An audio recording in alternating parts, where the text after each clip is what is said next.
Welcome to sister official. இன்னைக்கு ஒரு முக்கியமான இன்ஃபர்மேஷன் பற்றி தான் இந்த பதிவில் பார்க்க போகிறோம். ரயில்வே துறையில் இருந்து குரூப் டி பணிகளுக்கான வேலைவாய்ப்பு அனௌன்ஸ்மெண்ட் பண்ணியிருக்காங்க. எவ்வளவு வேகன்சி கொடுக்குறாங்க, சேலரி எவ்வளவு, ஏஜ் லிமிட் என்ன, எந்த டேட்லேருந்து எந்த டேட் வரைக்கும் அப்ளை பண்ணணும், இதை பற்றின ஃபுல் இன்ஃபர்மேஷன் தான் இந்த பதிவில் நம்ம பார்க்க போகிறோம். பதிவுக்குள்ளே போகிறதுக்கு முன்னாடி நம்மளுடைய சேனலை சப்ஸ்கிரைப் பண்ணுங்கள். இந்த பதிவை எல்லாருக்கும் ஷேர் பண்ணுங்கள். பெல் பட்டனை கிளிக் பண்ணுங்கள். வாங்க இப்போ பதிவுக்குள்ளே போகலாம். ஆர்ஆர்பி ரயில்வே ரெக்ரூட்மெண்ட் போர்டில் இருந்து ரயில்வே குரூப் டி பணிகளுக்கான வேலைவாய்ப்பு அனௌன்ஸ்மெண்ட் பண்ணியிருக்காங்க. இதற்கான நோட்டிஃபிகேஷன் 27/12/2025 அன்னைக்கு ரிலீஸ் பண்ணிட்டாங்க. இந்த எக்ஸாமுக்கு 21/1/2026 20/2/2026 வரைக்கும் ஏற்கனவே அப்ளை பண்ணலாம் அப்படின்ற மாதிரி அறிவிச்சிருந்தாங்க. இப்போ இதுக்கு அப்ளை பண்ணுறதுக்கான டேட்டு ஒரு 10 டேஸ் தள்ளி போயிருக்கு. இப்போ நீங்கள் 31/1/2026 2/3/2026 வரைக்கும் இந்த எக்ஸாமுக்கு அப்ளை பண்ணலாம்.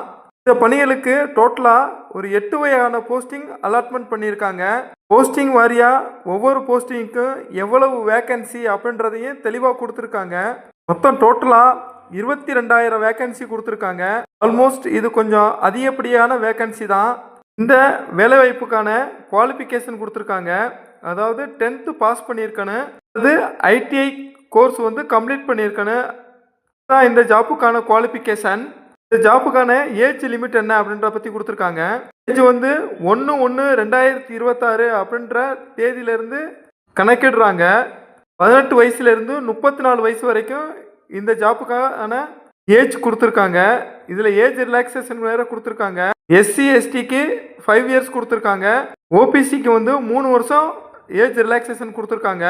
எக்ஸாமுக்கு அப்ளை பண்ணுறதுக்கான ஃபீஸ் எவ்வளவு அப்படின்றதையும் கொடுத்துருக்காங்க. சென்ட்ரல் ஓபிசி இடபிள்யூஎஸ்க்கு 500 ரூபா ஃபீஸ் பேமெண்ட் பண்ணணும் அப்படின்ற மாதிரி கொடுத்துருக்காங்க. SC ST EBC female centre போன்றவங்களுக்கு 250 ரூபா ஃபீஸ் பே பண்ணுற மாதிரி கொடுத்துருக்காங்க. இந்த எக்ஸாமுக்கு நீங்கள் அப்ளை பண்ணும்போது என்னென்ன டாக்குமெண்ட் அப்லோட் பண்ணணும் அப்படின்றதையும் கொடுத்துருக்காங்க. ஜாப்புக்கு எப்படி செலெக்ஷன் பண்ணுறாங்க அப்படின்ற டீட்டெயில் கொடுத்துருக்காங்க. இதுக்கான எக்ஸாம் கம்ப்யூட்டர் பேஸ்டு எக்ஸாம் அப்படின்ற மாதிரி அறிவிச்சிருக்காங்க.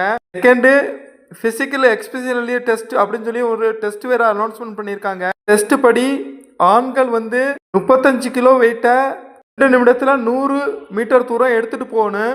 பெண்களாக இருந்தால் 20 கிலோ வெயிட்டை 100 மீட்டர் தூரம் 2 நிமிஷத்தில் எடுத்துகிட்டு போகணும். இதுக்கான test document verification, medical exam, இப்படி தான் செலெக்ஷன் ப்ராசஸ் இருக்கும். இந்த எக்ஸாமுக்கான டெஸ்ட் 100 மார்க்குக்கு நடக்கும். எக்ஸாமில் கட் ஆஃப் மார்க்கும் இருக்கும் அப்படின்ற மாதிரி அறிவிச்சிருக்காங்க. இதுதான் ரயில்வே துறையில் குரூப் டி வேலைவாய்ப்புக்கான அறிவிப்பாக கொடுத்துருக்காங்க. இந்த பதிவு பிடிச்சிருந்தா லைக் பண்ணுங்கள். இந்த பதிவில் ஏதாவது சந்தேகம் இருந்தால் கமெண்ட் பாக்ஸில் தெரிவிங்க. இந்த பதிவை எல்லாருக்கும் ஷேர் பண்ணுங்கள். எக்ஸாமுக்கு அப்ளை பண்ணுறதுக்கான வெப்சைட் லிங்க் ஓப்பன் பண்ணோன்னே எக்ஸாமுக்கு எப்படி அப்ளை பண்ணுறது அப்படின்றத நம்மளுடைய சேனலில் ஒரு பதிவை அப்லோட் பண்ணுறோம். பதிவில் எல்லாம் பற்றி தெரிஞ்சுக்கிறதுக்கு நம்மளுடைய சேனலை சப்ஸ்கிரைப் பண்ணுங்கள். மீண்டும் இது மாதிரி ஒரு நல்ல பதிவில் சந்திக்கலாம். தேங்க்யூ ஃபார் வாட்சிங் வீடியோ. Thank you friends.